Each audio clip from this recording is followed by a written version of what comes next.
Welcome to Make Break. I have with me Kentucky. Real name Jordan. Actually, just Jordan. No last name. Thank you so much for joining me today.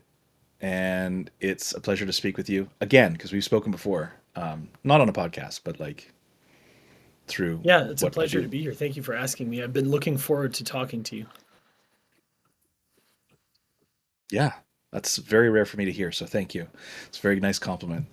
Um, I have a first question, which is very branded. It is, what is the one thing that you are trying to make that, what is the one thing that Kentucky is trying to make that if you do make it, it'll break down every other barrier? Hmm. Starting with the small one, eh? Uh, You should see my small talk at a yeah, convenience yeah. store. Good God. We're in the same boat. Game recognized game. I don't do the small talk either.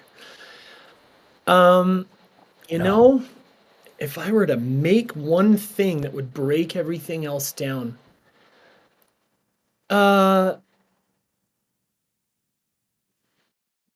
I don't think it works that way.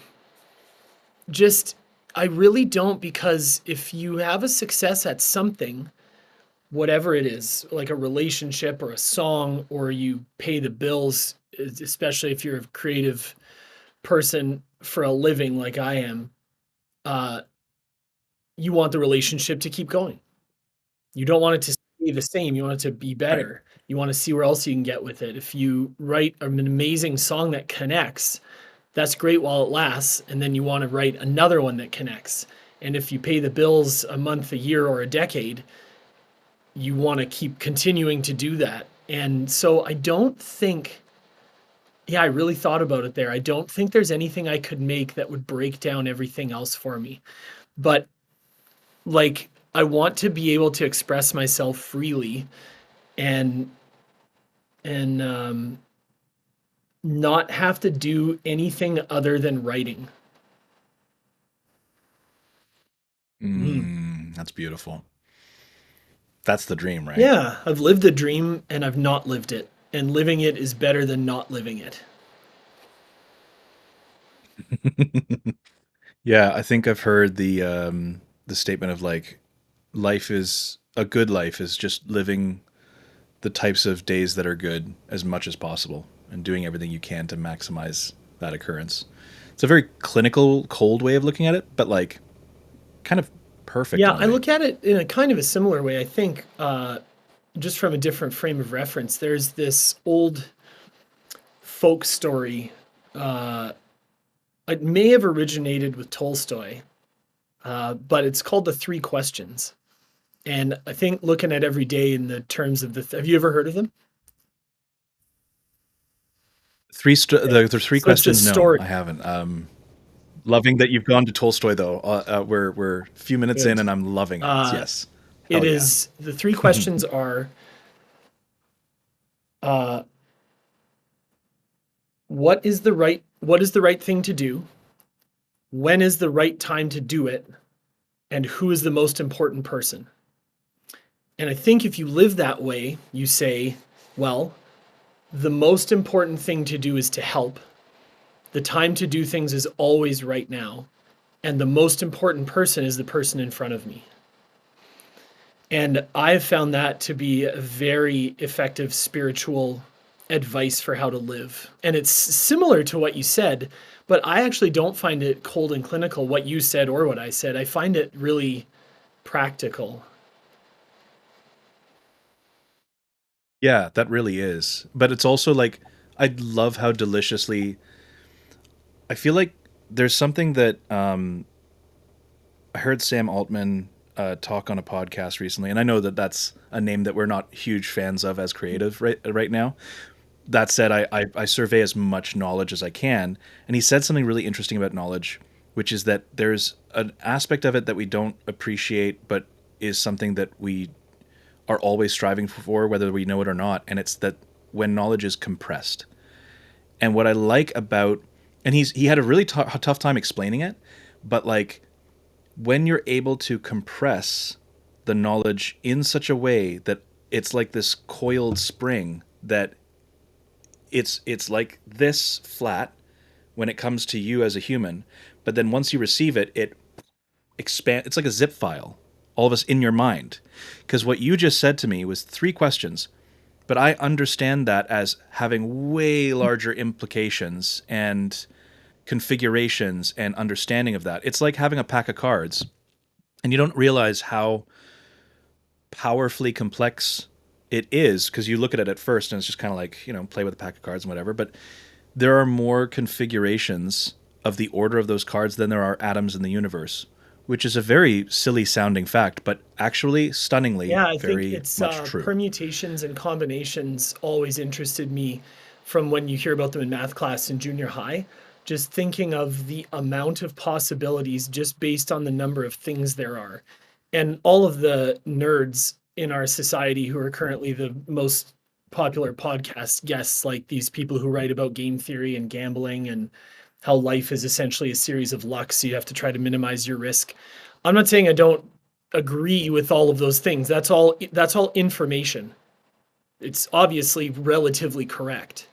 Uh, but Hmm. it's much more interesting to me to think about what could happen than about trying to figure out what is happening. Because by the time you figure out what is happening, the moment is already a new moment. For example, pick an issue in the New York Times Mm. today. Aha, now I understand. Well, the moment's already passed on. You're reading about something that happened over the last 3 years that the reporter was covering, or you're reading about something that happened yesterday and you're either agreeing with it, disagreeing with it, or complaining about it right now, but it's already over. And I think it's the permutations and the combinations, like you're saying, in the deck of cards. It's more interesting to think, what could I do? Or what could come true? And sort of live in a bit more imagination than our current state of science-ness, you know? That's really interesting in that. So what if there's just a combination? It's an interesting fact, but what's more interesting to us as humans in our day-to-day life is a framework through which you're trying to get to a specific type or set of combinations. Hence games like gin rummy or games like poker or what have any game that you have, like it's because of the relationship that you impose on that. That's what's more interesting, and that's what those three questions that you presented do, is that framework. And that's what's interesting to me, is that like that compression of life lesson or perspective or values or something like that is so interesting, because I think we all want, like, when we talk about the secret to life, it's such a funny thing that we don't even realize that we've done this thing where it's like we've boiled it down to such a very Yeah. specific little Yeah. thing that it possibly could be. It's like the secret to life. What if the secret to life was like a specific arrangement of geometry? Or what if it's a particular type of period of time at a particular like we always think it's like this. The secret to life is like a koan or a quote or a passage or an understanding or a tome or a text. That way of imposing our way of looking at it is like very specific, and so we're losing out on like the possibilities, which is what you're talking about, which is the possibilities. Yeah, I think That's it's what's really because interesting. it's a form of talking about hope. Because if you don't have hope, you have suicide, or you have cults, or things like that, like darkness. And not that I'm not talking about like horror movies. I'm talking about like real darkness where people kill themselves. It's because for a moment or too many Yeah. moments they've lost hope, which is the potential, like from the deck of cards. It's something good might happen, or something, even if it doesn't happen, it's that it might happen. And if you have that, you have some kind of hope. And that's why I think the ingredients or the cards in the deck, in your deck personally, are very important. Because if you have 51 good cards and one rotten apple, you can be dealing out great hands day after day, and then suddenly, you know, something really gets you and it sets you back for years or for the rest of your life. And I think selecting, knowing that you can make your own deck, you know, is really important. Like your the kind of work that you do is very important. The kind of things that you do in exchange for money are very important. The people that you select for your family, whatever that means, if that's like a group of friends in a hobo train or if that's a wife and children, is irrelevant. What you select as your family when you hopefully leave your original family, as we all should, those are the cards in the deck. You know, I think that's really important because you never know what you're going to get. But if the ingredients are good, you're going to get something good almost all of the time. That's what I have found. I mean, it's so funny because like I'm hearing this and right away my mind goes to, I don't know whether you've always been like, obviously you can operate at a specific level of intelligence where you can hold things that might seem mutually exclusive Mhm. or just very troubling Mhm. at the same time as your current reality or what have you. And I feel like that's the kind of mind that can appreciate this, which is what I'm going to say as well next, is talk about a book that I had been meaning to read for a very long time that sort of talks about the antithesis of hope. And it's really interesting that you Yeah. mentioned horror in the same sentence. I read The Conspiracy Against the Human Oh, Race by Thomas Ligotti. Have you, as a way of introduction to it, have you ever watched True Detective season one specifically? no. No. Okay. Yeah. Moving on to what the book is then. Thomas Ligotti, great horror writer, sort of like Lovecraft minus the racism plus Stephen King, but Yeah. a little bit more grounded. It's cosmic, it's utterly bleak, Yeah. extraordinarily grim, thoroughly. It treats the biggest part of horror is that it occasionally reveals, it pulls back the mask of this of what we consider reality occasionally, and just at the corner of it and underneath it there's this little picture that you can sort of poke your eye through, and there's us, but we see the strings that are attached from us, from our shoulders and hands, to this great unknowable abyss. Mhm. Spooky. Whoa. He wrote one nonfiction book in his life. That book was The Yeah. Conspiracy Against the Human Race. And in this book, which is, it reads like an academic, critical, or philosophical theory book, like literally an academics, like it's got citations and footnotes and refers to Yeah. other academics in that field. It's incredibly well researched and very well written. But what's so scary about it is that reading it, it's basically one big thesis on, hey, isn't human consciousness a blunder? Aren't you so miffed about being given this horrible mutation that you have to live with every day? And with the best thing that we can do as a species is go as one into extinction together, arms linked. And it's like, hey, man, Yeah. stop that. That's not. Yeah. But you know what's really What did you weird? take from it I feel from like you that? can appreciate this. Yeah. Yeah. For me, honestly, I felt like, you know, when you would go to some party that you didn't want to go to, and like as a kid, and an adult would like strike up a conversation with you and actually Yeah. talk to you like an adult. It felt like that. It honestly felt like a person that was able to say, "Yeah, this is absolutely, it's not just absurd. It's not just, it's truly nihilistic in the most practical way and in such a considered way." And it's like, yeah, and I'm fine with that. It's like, it's incredible. So what I find amazing about that though is that Mhm. you talked about hope. And for someone who like myself, who I go past the points of cynicism and, you know, pessimism into like Yeah. philosophically, I mean like really like Oh, Schopenhauer and, you know, totally. like really like forget, you know, forget Nietzsche. Like that dude was like, nah, forget that. That's like Nabokov and Tolstoy and all those fellas. They all stopped short of going into the abyss, and that is the stuff where you have a rather closed network of people that are like really into the true conclusion, the grand conclusion, which is like, yeah, just humans suck and we shouldn't, this consciousness thing sucks and we shouldn't have this. This is awful. And it's like, so then what? And it's like, yeah, that's the point. But then what my so what is that I then live out of spite. It's maybe sublimation, maybe it's whatever, because he points out the four things how we deal with this. Like, so the first thing is Epicureanism, like life is about like just making of it what you can, except that nothing makes sense. And then he has a couple others, which of course I'm forgetting because I'm realizing I'm talking so long and I need to shut up right now.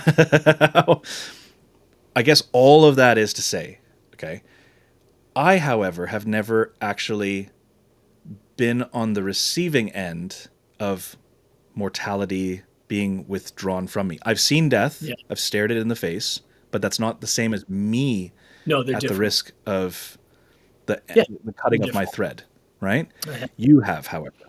And I wonder if you can share some insight into whether that maybe helps with respect to looking at hope in the face of like true nihilism. Yes. Yes, I can. Um, it's nice to be kids that are grown up, like if you're driving in the car and you say to your parents when you're young, "Can we do this?" And they go, "No, not now." But now that we're kids, but in these large bodies, you say, "Can you talk about this?" And I can go, "Yes, yes, we can." It's so fun to be grown up and get revenge on all the adults that used, and I mean adults of the past and the adults Now of it's the my turn. present. Uh, so Right. I find nihilism really boring, and I find it passe too. I find it like I find it like someone who's trying to have taste in art, but they have no idea the basis for discerning whether something is good or not. And these subjects have been tackled for a really, I'll get to the me part, but I'm really interested in what you're saying.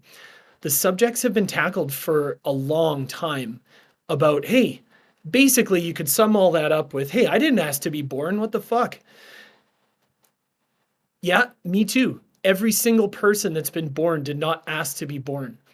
And so the thing is, when people start suggesting how it could be better, you're automatically taking over the role of God or a universal in chargeness. And I think wisdom, great wisdom, is found in knowing that you can hardly know anything, but one thing you can know for sure is none of this is your design and you are not in charge of it. But when people start to talk about what we should do about this unasked for presence, I find they're just assuming the role of a god. And I'm like, man, like that's boring. That's people trying to lead cults and start religions and be presidents and all this stuff for millennia. Like it's to me, it's nothing new. I'm like, yeah, I know. Mhm. I also didn't ask to be born. Like I get it. I get it. Blah blah blah. Um, it's interesting if you take a look at because you're such a reader and a writer yourself. If you take a look at Cormac McCarthy, for anyone who's listening, he wrote No Country Yep. for Old Men. He wrote The Road, Blood Meridian, and of course these two novels recently published just after his passing. You want to talk about bleak, you know, and especially like all of them, but especially The Road. A man and a boy. That's the It's, one I it's haven't okay read. Damn for the it. Of listener. course. I Very mean, simple. it's so fun. Un, Yeah, from what I un, hear, it's incredible. Blood Meridian and yeah, No Country of Old in The Men. Road, But unnamed cataclysm has killed just about everybody, and the earth is dead. There's nothing left to eat, and the very few remaining people are just wandering an ever darkening, ever getting colder earth. And almost everyone has resorted to a blood cult, where basically their goal is to just eat all the remaining humans and make a sort of a culture out of it. Because that's what we do with culture. We like, what do we have on our hands? Okay, let's make a culture out of it. Trees, people, whatever. But this man and this boy, they refuse right. to eat people, and they're trying to go south, hoping that it's warmer somewhere. You get the feeling it's probably not going to be, but they try anyway. And the man protects the boy no matter what, and they don't resort to nihilism in order to temporarily solve their problems. And Cormac McCarthy is like exploring all these things you're saying to the nth degree. And it moved me very much that his conclusion, if you take it from that book, is to die trying. Um, I'm not looking to, yeah, I'm not looking to Ooh. succeed. Speaking of myself, I'm looking to die trying. I think that's kind of like the whole point. Because if we're not gods, there's no resolution coming because we are subjects of something that is beyond our control. You know what I mean? I do. That is potent. I mean, my takeaway was like living in spite. And that's of course that's No, where but I'm into. I I want. Can go you talk with about it. that for a sec? I want to Uh, know what you mean, man. What that's like. I want to talk about you at some Yeah. point, but I will diverge just for a second because this is fascinating. And I'm so glad that this is where we ended up. Like, forget talking about like Instagram algorithms. Let's talk about like the Yeah. nature of why we're even fucking here. Um, and like that's the thing about make break is I want the Instagram talk or the meta talk or whatever, but I also want like, hey, occasionally you're gonna wonder why the fuck are you doing this? You need to have your why. Okay. My why is a little bit like I imagine a rat, Yeah. like vermin, a rodent.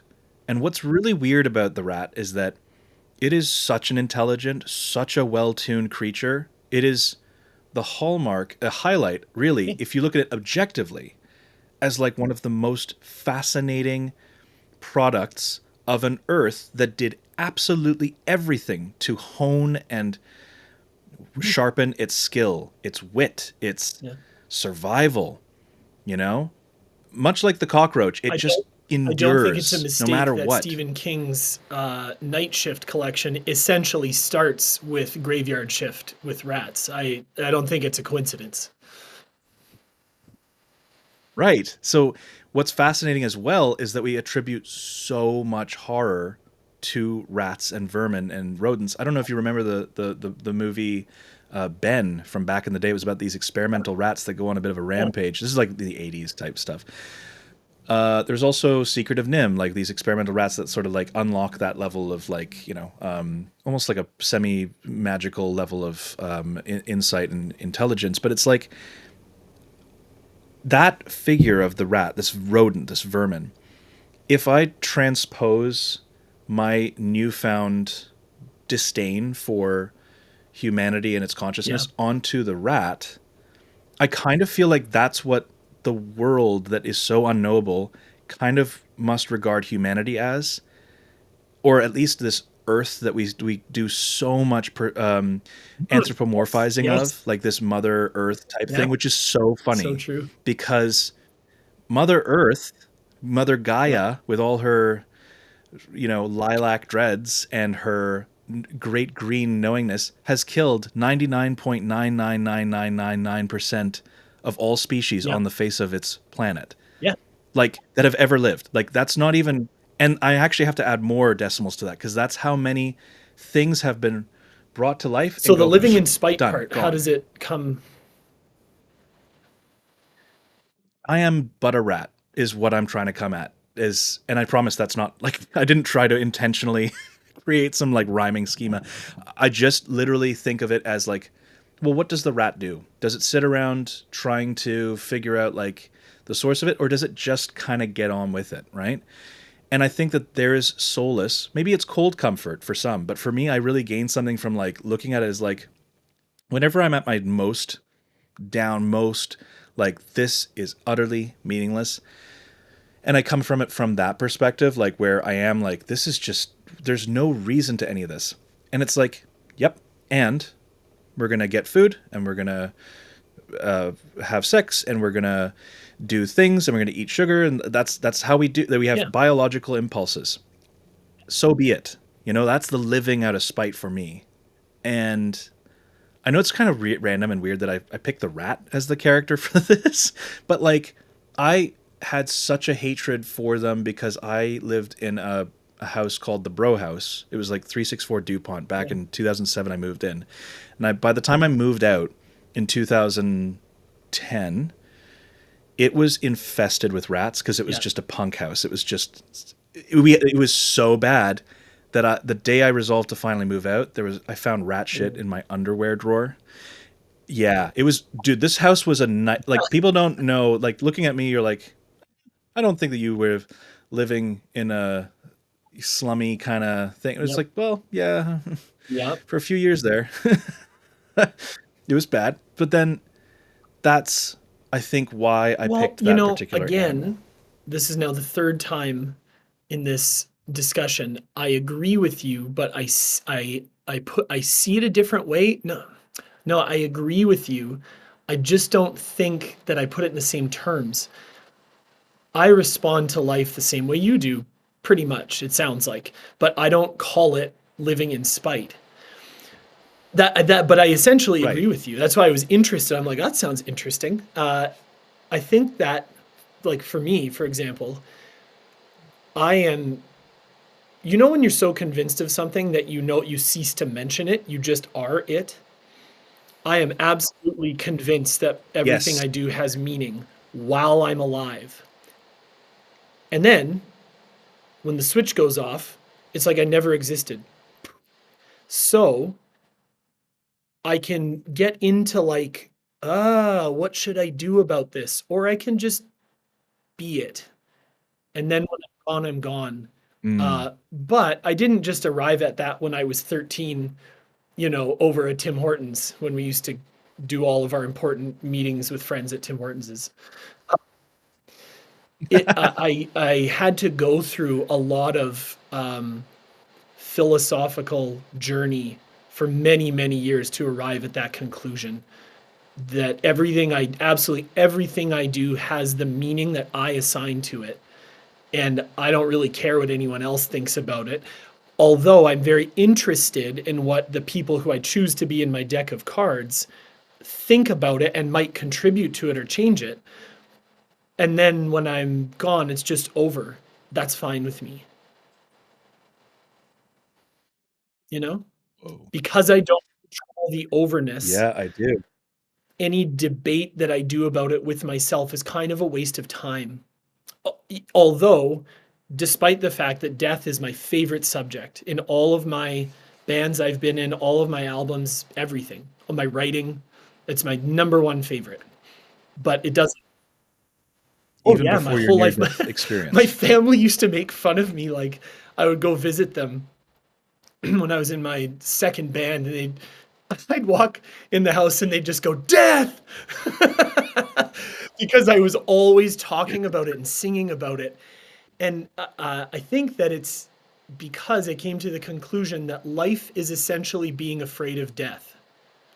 Life is essentially being afraid of dying all the time.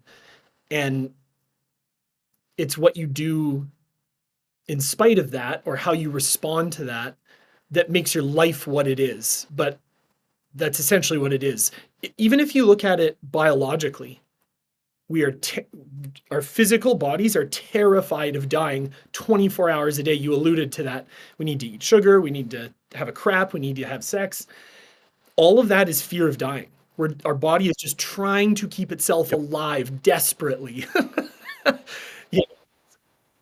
And then isn't it weird as well? I always think about this, like, just to go off of your point, like, we are all, I'm not trying to be an edgelord here, even though it totally sounds like it, but I swear, what's always weirded me out is that we are so close to death, like in every little thing. All you have to do is just cut off some air to a human for, what, three, Mhm. 5 minutes? Done. Out. So that's the scary thing, is that that's why what you're saying is like there's all these biological imperatives that have been put in place by Yeah, our, like millennia rats. of of thank Get you. it? And that's what I'm saying is like you go ahead and lose sleep over the thing, but like the thing is the thing. You feel me? Yeah, Like, I do. I do. It's like this is basic Bible stories, basic ancient religion stories. Is the the pot cannot look at the potter and say, "Hey, why did you make me?" Because it's a pot. It doesn't have control of that. So just move on, you Right. know? Yeah. Unless this is Yeah, Elden Ring, in which case, totally. it's a big pot that is able to have a fun accent. Um, I love this because this is the type of stuff that keeps artists up at night, and this is the kind of things that give them the most angst. And I think that this is something that we don't really talk about in the music industry space, but it's also like not in the creative space in general, which I appreciate. We all hate the words influencer and creator and blah blah blah. I'm taking it back. I'm taking it back. We're gonna have creator as like a thing that we can totally have. Influencer, I don't really want that one back, but I think creator as a creative, we have these things that keep us up and they haunt Yeah. us, and being able to talk about it and give wording to it. Like, I thought what was really cool with all the different things that I've read is like hearing someone else give words and terms to things and then talk about the next few lines of logical thought following where I'd gotten to, and being like, holy shit, this is like, this person really figured it out. And it's like, no, they haven't. This is just a question we've been dealing with for a really, really long time, Yeah. like you said. Can I actually give an answer to that first question, the make break? I thought of Yeah. it then, but I essentially exist in a state of existential crisis, which doesn't bother me.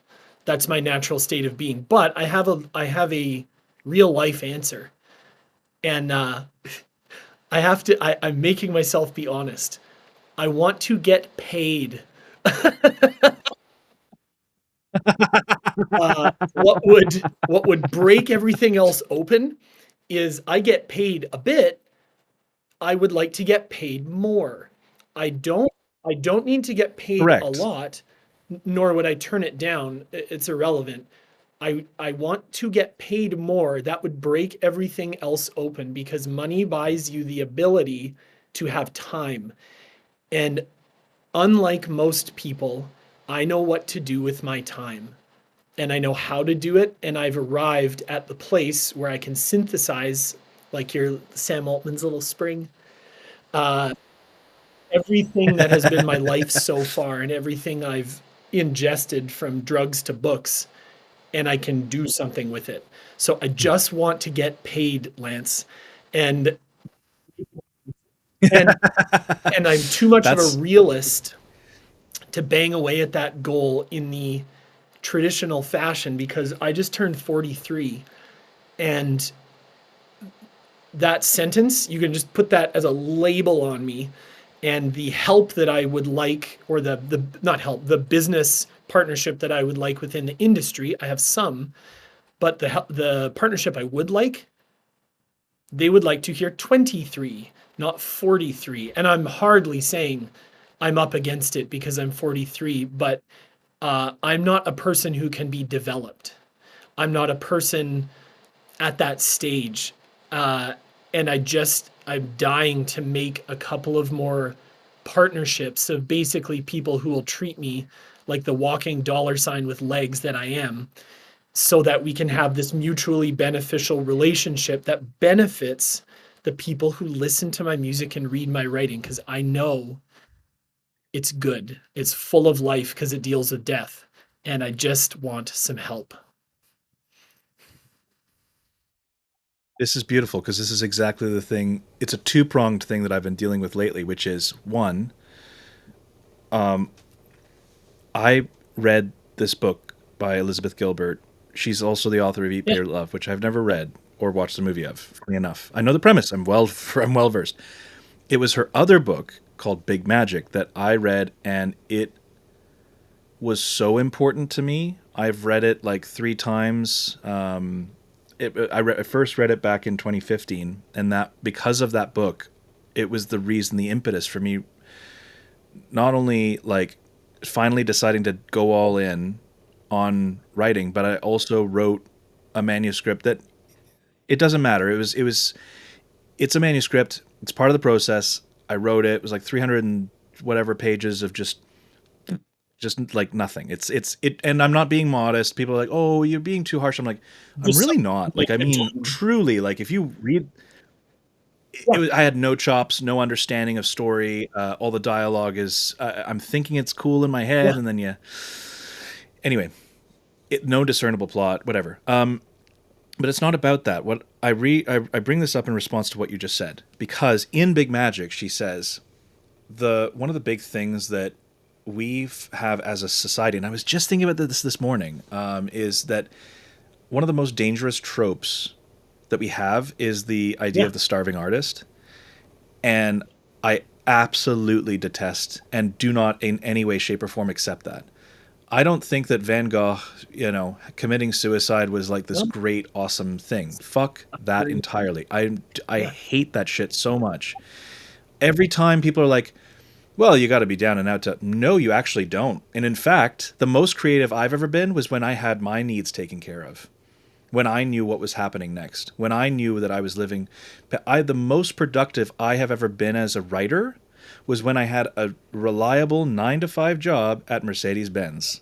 That was when I was the most consistent.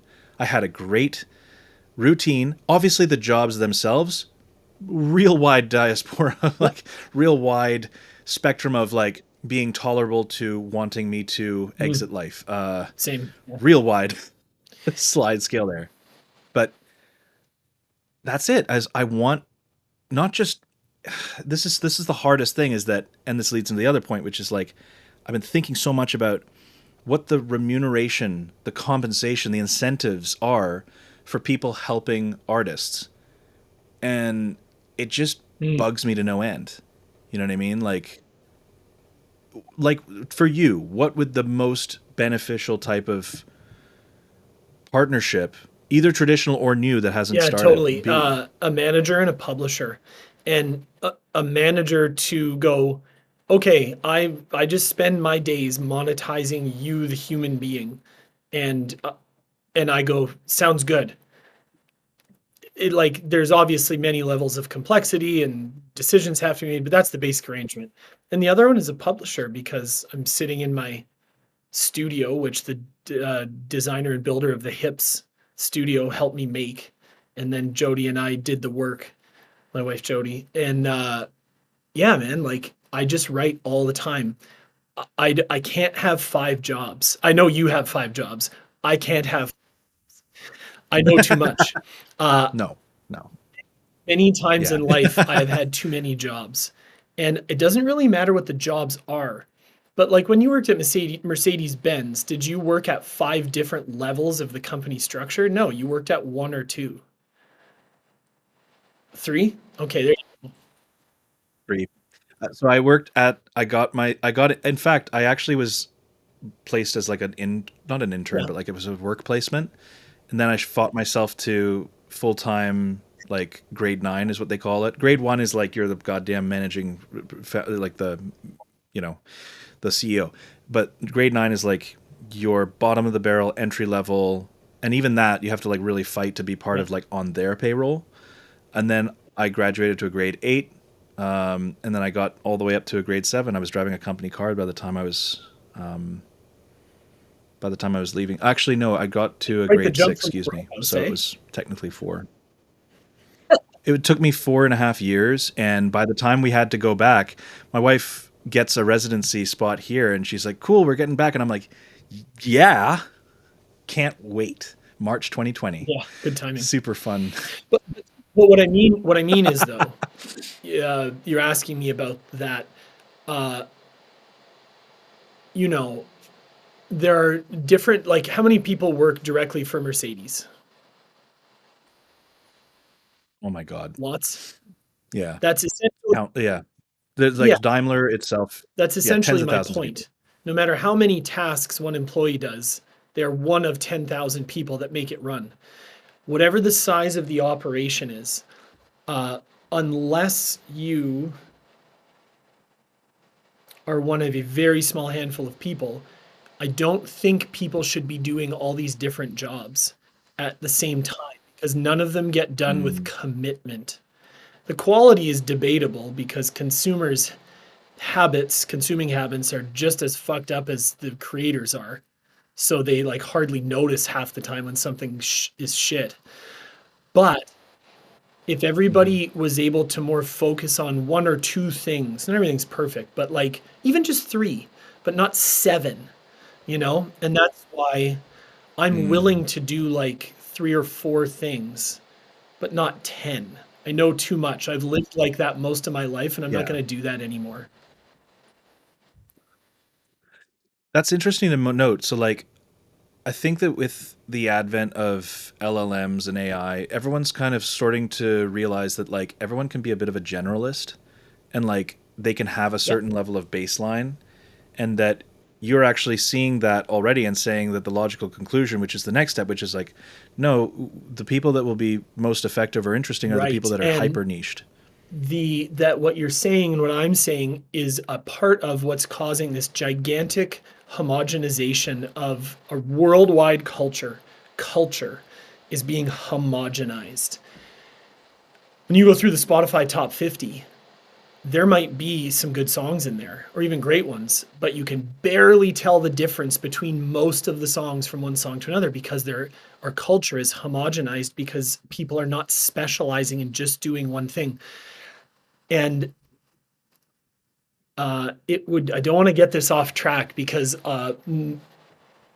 so much of being a musician these days seems to be bitching about things. Spotify, the sound of things, blah, blah, blah. I don't want to do There's a lot to bitch about, it to can be be, fair. but no, I think that yeah, working with to bring it back to what you asked, working with a manager who just treats me like a dollar sign on legs, and I mean that in a good way, and a publisher who treats the Okay. audible material like a dollar sign that goes in people's ears. Those are the two partnerships I want. I have no interest in a record label or anything of that nature. I know what the answer is, but I'll ask so that anyone who's listening to it, I mean, tomorrow, next day, whatever, can know what's your experience been like with a record label, Well, Kentucky. they did a good job of putting the records in the record store shelf because at that time there were still it was before Spotify was existed actually, and long before it was allowed to happen in Canada and the United States, before the major labels finally gave up and gave in. Um, so yeah, they did a good job of getting the CDs on the shelf, but I did everything else. You know, I hired a radio tracker. I got us to number one in whatever cities we were number one in on the rock stations. I booked the tour. I got the partners. Uh, and now uh, a lot of that is like my fault or my problem. If the label saw me as a bigger dollar sign, they would have wanted to control all that stuff to make sure they get their dollar signs. So I'm not saying it doesn't have to do with me, but labels are smart. They can, or that they used to be. They control distribution. Because that's Mm. the one place where someone buys something and then someone pays for it, but you never touch the consumer. And now that distribution is totally gone as we Mm. used to know it, I just don't see the point in having a record label. What's the point? Now, sorry, Yeah, I in a think tradition I in a always. traditional Oh, go sense of a ahead. record label. A record label now should mean your manager, your publisher, a person who works on sync and licensing, and a booking agent. So there's totally a point for a record label if it's like that. Right. That's the difference, right? Is like, but they also used to do so much more Hmm. artist development. I mean, they used to get so much more involved. Maybe not a good thing in many But cases, maybe not a good thing, sometimes but development. sometimes, Like yeah, Guns N' 100%. Roses spent Like, 2 or 3 years with Interscope or whoever it was, paying for their life, paying for their house, paying for this. They worked on Appetite for Destruction forever because they couldn't get it good. And then when they whoa. finally got it good, then they put it out. Artist development, there's a lot to be said for it. Can you No, imagine that in this day and age? Paying for 2 years for just a band to just like live. And I'm sure that they were not exactly good no, I boys. think I mean, it's the Guns N' Mr. Roses, Brownstone so budget was pretty high. Yeah. So much. Jeez. I mean, nowadays, like I've been seeing like a lot of label activity over the past few years has just been like Yeah. TikTok chasing where they're like, "Oh my God, wait, this person went viral. Okay, now let's approach them." And it's like, "You sons of bitches." Like you don't want to help them develop an audience whatsoever. You don't want to help them with socials. You don't want to help them with any of that stuff. You just put it all on them and they go, "You figure it out, stupid." And it's like if you guys were so I think of labels as investment bankers and with just as much taste and discernment. I don't have a very great opinion of labels in general. Maybe this is why they don't want to Totally. work with me, but I'm kidding. They want to work with Chris, not me. No, I am genuinely joking about that. What I am not joking about though is that that has been the model, right? They give you a fat advance or Yeah. whatever advance, whatever seems fat to that person, right? And then they go, great, this is the amount of return that we demand Yeah. on that stack. And then also, by the way, so that you're distracted by the advance, there's also this percentage that is pretty much everything. Like, and then they created 360 deals where, you know, if they where they do see the artist as a dollar sign on legs, but it's like in everything that there's no exit. So it's they want doors. If you sell a bottle of water at Mhm. your merch table, they I want do. that. You know what I mean? I Like think they want it what all. would benefit everybody is if everybody in music from the on all sides of the industry, including the artists but not limited to, if everybody got together and said to themselves the truth, which is that rock and roll, which includes, because it eventually gave birth to hip hop, rap, modern country music, all that stuff. That was a one-time explosion that happened from like 1958 to debatable endpoint. I think of it in my terms as when the Killers put out their first album, but it could be slightly later than that or slightly before that. That was a one-time unrepeatable event. Like the Renaissance in Europe happened once. There has not been a second Renaissance. It's an offshoot and an outgrowth of that time. When we got a toaster, when people got toasters, everyone was like, "Oh my God, have you seen this thing? This toasts the bread. This is amazing." And it was a phenomenon. You know, you can think of this same thing about a microwave. After time passes, everyone gets used to the toaster. And everyone still has a toaster and they still like the toaster, but the toaster no longer is a phenomenon. And I think that that's the truth of what has happened to music is that it is now the toaster and we still need it, we still love it, but it's no longer this one-time incandescent explosion that literally changed people's lives. And if everybody got together and agreed with me, I think it would benefit the music industry, it would benefit artists, and most importantly, because I'm an old believer in the power of music, it would benefit the listeners, which is whom we should all be doing this for. If we all got together and, as I'm saying half jokingly but half seriously, and agreed with what I'm saying, music would become more special again. It's not like it's disappeared, but it has lost a lot of luster. I think it would be a good idea for us to admit where things are at because then it would create more possibilities of where we could go from here instead of chasing things. This is fascinating. So like I guess instead of just asking why that is, I'll ask a much more pertinent, like a much more I'll try to ask a much more incisive like follow up to that because that is are you saying that having the level of novelty because essentially that's what you're because there was a lot of invention, there was a Yes. lot of innovation, there was a lot of Hearing well, not just a lot of never like heard that would be like before. saying right, Now literally, we quite literally, all have those things. We know what Led Zeppelin sounds like. When Led Zeppelin came out, it had never been heard before, those sounds. It's like, what are they doing? What is that? right. Made you physically What Yeah, it is made you this? What physically is this? excited and it affected your life choices, but not like one time, like frequently. Do you remember we used to argue and say, "You Yeah. like that band? I can't even talk to you." Literally that happens quite lit. I am a 37-year-old man, and I still Yep. occasionally get that impulse to be like, "You listen to Used them? used to break up What?" it used to break up relationships. No. Not Yeah, anymore. it used to like, dude, it was just like a goddamn football club or something. And and rightfully so in a way, because what you're saying back then and still is today, and that's the thing Yeah. is I don't want to get too into like this dynamic that I think we can sometimes shift into, which is that it's like there's nothing new or No. exciting coming out. That's not what No. you're saying. That's not.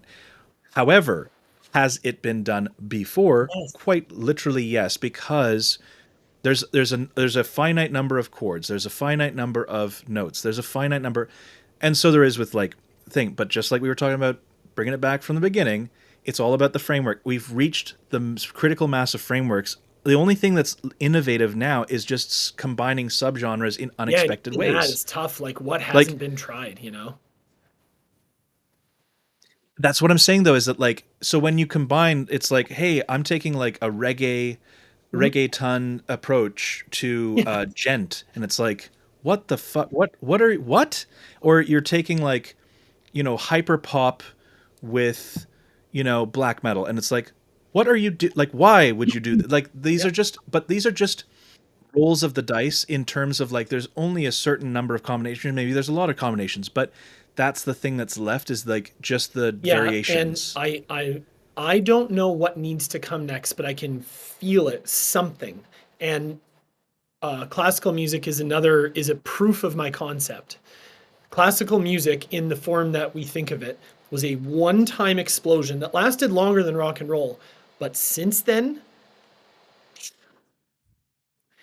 people still go to see classical music to a degree, but it's got a cap. They're not the audience isn't growing, and that's okay. You know, jazz was an explosion, but it has reached Hmm. its thing.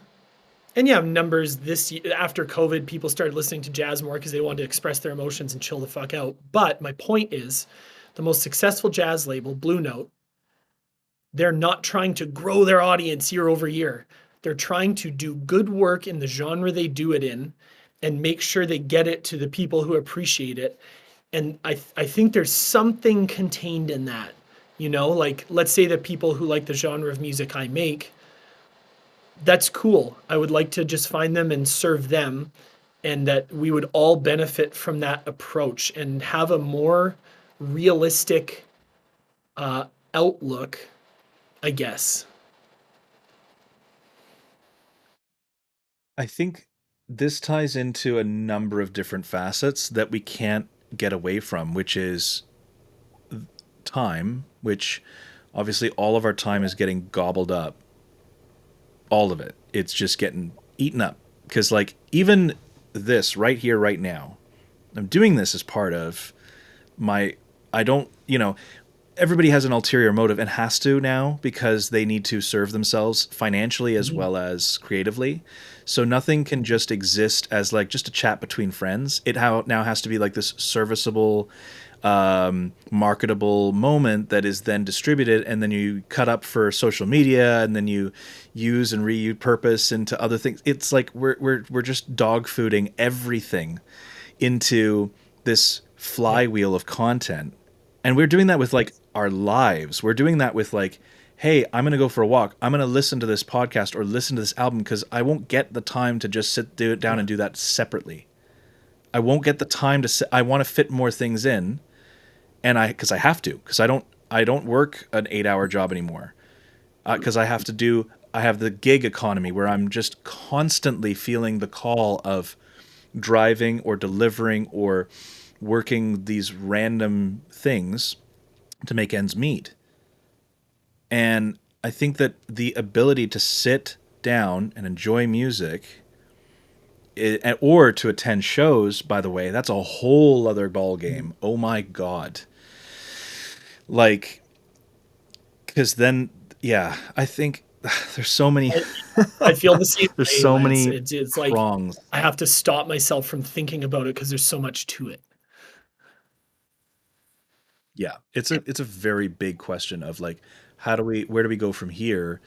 I mean, I'm real negative Nancy, so I tend to think look at the headlines of like, and I see the things that are happening, such as like Spotify paying nobody anything, its own execs doing very questionable, messed up stuff, and then also like the advent of AI. I don't even want to call it music because I feel like it's a legitimization. AI Stuff. Mhm. sound curation. Yeah, so AI, like it would be like calling AI video like like movies. It's like it's not. It's like Yeah. AI screensavers. It's like AI art. Nah, it's AI visuals. Let's just call it. Let's degrade it because that's what it is. It's an autocomplete that is Yeah. just extremely complicated. That's all. That's all it is. That's all it is, and it's a regression Yeah. to the mean. That's the problem. Is all of that Spotify top 50 to me, pop music. The reason why I've historically been so anti-pop, and I think you may or may not have been yourself, is because it always felt like it was just people being sycophants for currying favor with the masses, Yeah. trying their best to get a hit, and by doing that, they just crafting the thing that agrees with so many Yeah. people, and it's like it's Yep. Well, boring. there's music and then there's entertainment. And I think there's room for both. And I think it's good to know what you're doing and or it's good to know what you're consuming, music or entertainment, and both are fine.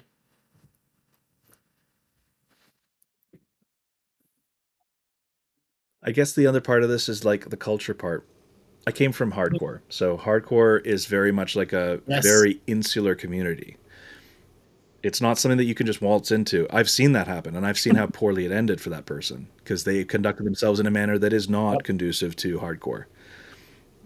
So what happens with that space is if I apply that same mindset of if you take the same tribal, insular, tight knit community aspect of things to certain acts and certain communities that are fostered and maintained, or I guess, or given life by certain artists or bands, maybe that's the next thing. I mean, that's what all the marketers would have you believe, is that it's all down to like some community, some fan club. That's the next thing. Yeah. Yeah, and you can only participate in so many things, you know? Can only participate in so many things. I just wish It's I didn't have true. to sleep. It's true. I just wish I didn't. I wish sleep was not Yeah. biologically necessary. I would never Same. stop. You know what I mean? There's just no, I love that because that's exactly how I felt. Oh my yeah. god. You know, Yes. it's just it's uncomfortable. Just on this topic we're talking about. Anytime something is changing so much that you don't really know what's going on, like truly, it's just uncomfortable. And I think everyone in the music business, from people who are currently succeeding to not, and I mean like managers, publishers, artists, PR, everybody, it's just uncomfortable because everybody really knows they don't know where they're going. And nobody knows where this whole thing is going. And I think people who are smart, they try not to ask themselves the question too much. People who are not smart like me tend to think about it too much. But it's just uncomfortable, right? Like stress comes from uh, basically three things, and one of them is the unknown. It's inherently stressful for human beings, the unknown, and so it's like I get it, you know. If you told me like, well, how do you want it to be then, Holman? I'd be like, I don't know. You know what I mean? I really don't know. I don't know. And like you said, I'm inherently selfish. I just want to have uh, enough money to keep writing until I die. That's it. And then what happens along the way is the If that's adventure. selfish, right. And there's something that I Yeah. sorry, I have to share this one because it's so silly, but I'm starting to really think that maybe I'm onto something here. But I was watching Heat by Michael Mann, 1995 classic film. You know, and there's a moment in that film where this, I swear this relates to what you're saying, where the discovery and the process of itself is that in itself a destination of sorts. My version of that, again, it's all down to like what flavors you and I enjoy. But for me, there's a moment in the film where they have to ask themselves, like, are we going to do this even though we know that the heat have come? And Tom Sizemore is like, it's time for him to shit or get off the pot. And he's like, what should I do? And De Niro's like, no, on this one, you're on your own. And Sizemore's like, thinks about it for a minute. And then he's like, well, for me, the action is the juice. I'm in. The action is the Totally. juice. Yeah, I'm Love same. it. Same. I see it the same way. I think if you could just give us one last parting piece of wisdom, because we have had like no shortage of insight and also like under like willingness and ability to like really sit with like big themes, but like in a very practical sense, like I know what your pain points are and they're not unique per se, but it I have enjoyed the unique take on it. What do you think what do you think people what would you like to break in terms of how that will allow you to make things going Yeah. forward? Notice that I did that little silly little book ending of what do you make to Like break? What do you break break to make? meaning to So succeed. anyway, that's an interesting thing. I wanted to leave that ambiguous so that it allows you more options. So if you heard that, So great, you what go would I for it. like to break in order to make? Or keep making. You know, uh, I would just like someone to help me out with everything other than the writing and the recording and the performing. I will just make an honest, practical admission. I was with my family. We were on tour in April. I was at Wolf Island out in the middle of Lake Ontario playing at this amazing venue. And we went out for dinner. And I asked everybody, we had two of our three kids with us and my wife, and I said, what are you each confused about? And our daughters had these amazing answers about just what didn't make sense to them. They're 13 and 15. It was just like, oh man, from the voice of a child becomes great things.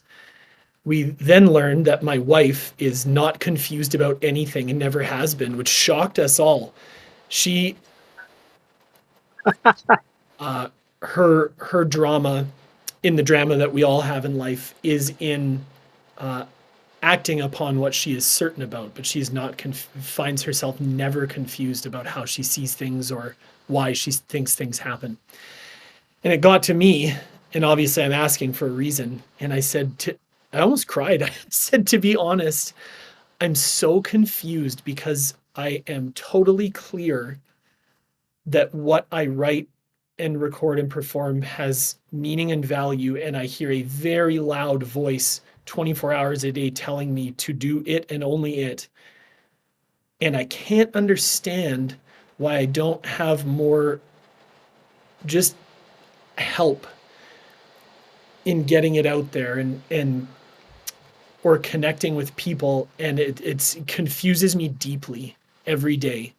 And that is what I would like to break is to break my confusion about why I am totally clear about the voices in my head, and yet I'm still struggling to put together the finances to do it. There you go.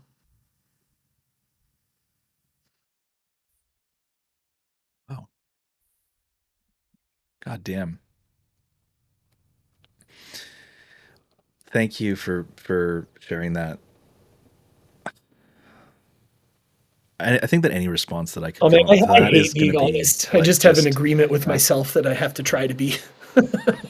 Hate honesty. Yep. die trying, right? Yeah. Yeah. Die trying. Cool, That man. I'm Thank you, taking that Lance. with I me. enjoyed talking to you. I've enjoyed talking with you, and I, now I'm going to like bug Oh you yeah. for another one at some point. Yeah, I don't give a shit. I'll speak to whoever I want whenever I want. I don't even have this as a cadence, dude. I just put this shit out when I want.